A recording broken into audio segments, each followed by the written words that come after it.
সাত শ্রেণী ব্যক্তির জন্য ফেরেশতারা সব সময় দোয়া করতে থাকেন। এমন সাত শ্রেণীর সৌভাগ্য কারা, সেই বিষয় নিয়ে আমরা আলোচনা করব।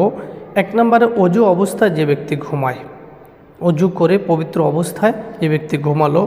দুই নম্বরে, নামাজের জন্য মসজিদে অপেক্ষারত ব্যক্তি, নামাজে আসছে, এখনও 5-10 মিনিট আছে, চুপ করে এক জায়গায় বসে থাকলো, কোনো ধরনের কথাবার্তা বলল না। তিন নম্বরে, প্রথম কাতারে নামাজ পড়া ব্যক্তি। চার নম্বরে, রাসূল সাল্লাল্লাহু আলাইহি সাল্লামের প্রতি দুরূদ পাঠকারী ব্যক্তি।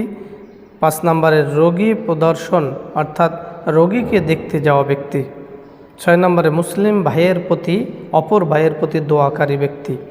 7 নম্বরে, কল্যাণের পথে দানকারী ব্যক্তি। এই 7 শ্রেণীর ব্যক্তির জন্য ফেরেশতারা দোয়া করতে থাকে।